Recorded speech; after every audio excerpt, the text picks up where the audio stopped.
Cette nouvelle émission d'Astro Vidéo qui a lieu dans un endroit magique et merveilleux. Nous sommes non loin de l'abbaye Saint-Michel de Grandmont. C'est pas très loin de l'autoroute A75 qui mène du sud vers Millau. Alors c'est un endroit qui est absolument magnifique. Je vous laisse découvrir ces jolies montagnes.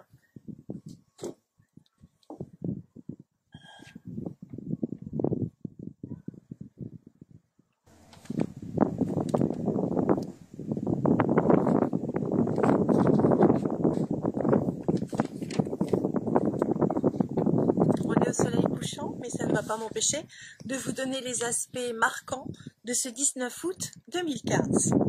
Alors, il y a de jolies choses, comme ce joli triangle en signe de feu.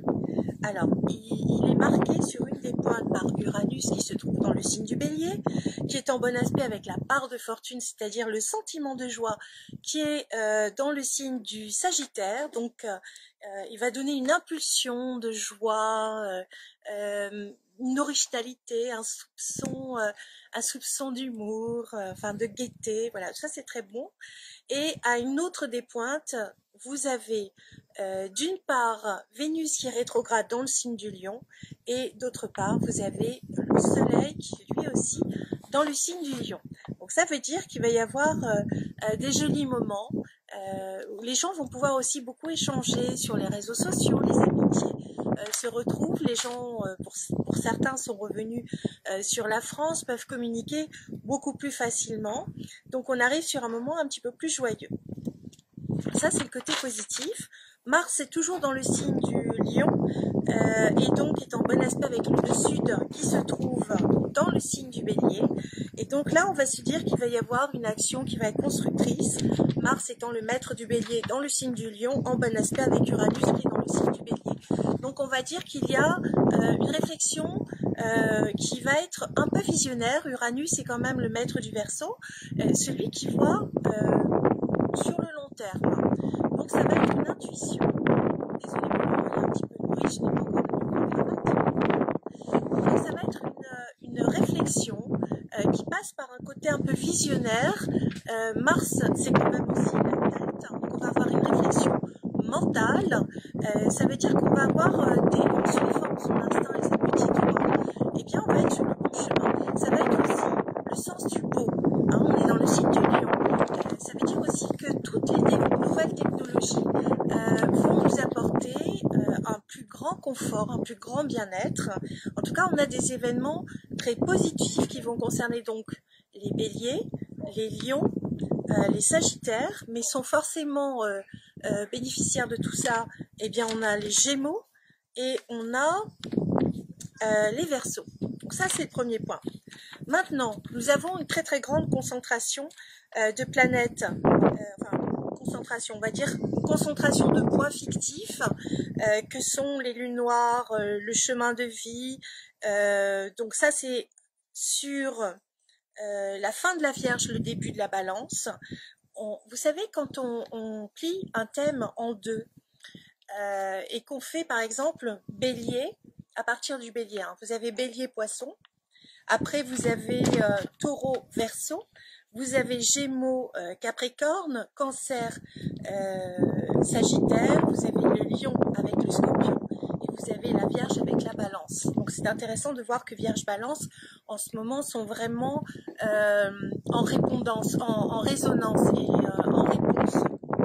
Et ça c'est ce qu'on appelle les points spéculum. Donc vous prenez les points d'un thème et vous les renversez de l'autre côté là où il n'y a rien. Et vous allez voir que toute la carte de l'inconscient de la personne va se dessiner sur le papier. Ça, c'est pour les astrologues. Alors, ça a été étudié par Jean-Pierre Épillard, qui a ramené à la conscience collective cette information qui est une information ancienne. Voilà, je vous la glisse au passage parce que du coup, il va y avoir aussi une réponse sur les béliers et les poissons. Donc, ça va être très intéressant de voir qu'il va y avoir un grand changement. On passe du mental à quelque chose qui correspond à de l'amour, l'amour inconditionnel, sans jugement. Et on voit aussi que les actes d'agression qui sont liés à Mars, par exemple, Mars va être opposé à Cérès dans le signe du Capricorne. Mars est en Lion, Capricorne est un signe de terre, Mars est un signe de feu. Donc on peut dire qu'il peut y avoir une action qui peut être destructrice par une mauvaise évaluation de la situation.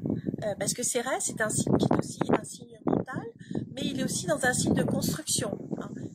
Mars est dans le signe du Lion et il est à l'opposé de Cérès dans le signe du Capricorne. Cérès, qui a appris aux hommes à faire le blé, c'est une étoile fixe et une opposition, vous vous rappelez, ça veut dire concerne.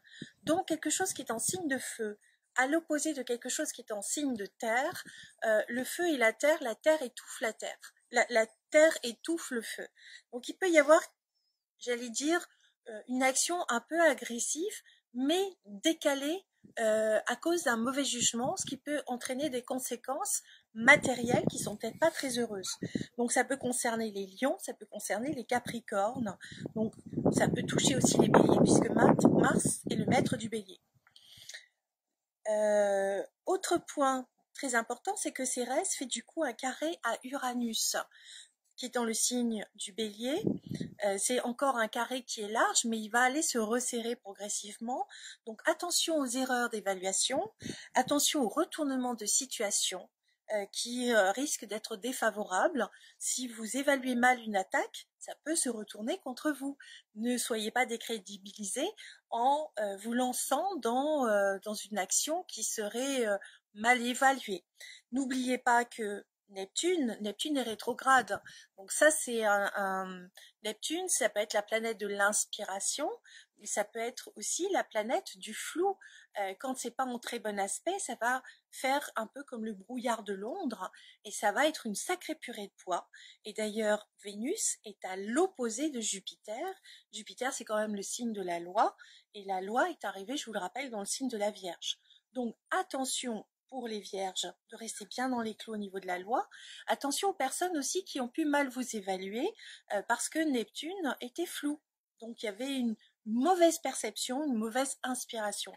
Heureusement, Neptune qui est rétrograde, qui nous indique quelque chose de karmique, l'énergie de Neptune arrive à l'intérieur au lieu d'arriver sur l'extérieur. Donc elle fait un très bel aspect avec Pluton en Capricorne.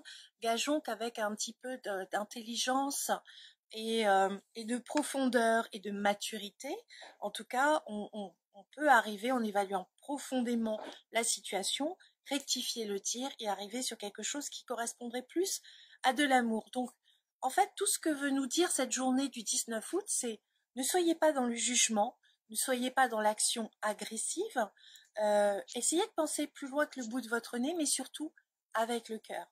Encore une fois, je vous rappelle que ici, nous sommes venus pour apprendre à aimer et non simplement à juger. Par contre, c'est important d'avoir une bonne évaluation ou de savoir juger pour être justement dans une ouverture aux autres qui leur permettent de s'épanouir. Et c'est ce que je vous souhaite, c'est de pouvoir vous épanouir en ce 19 août 2015. Je vous embrasse très fort mes petits anges. À demain pour une nouvelle astro vidéo.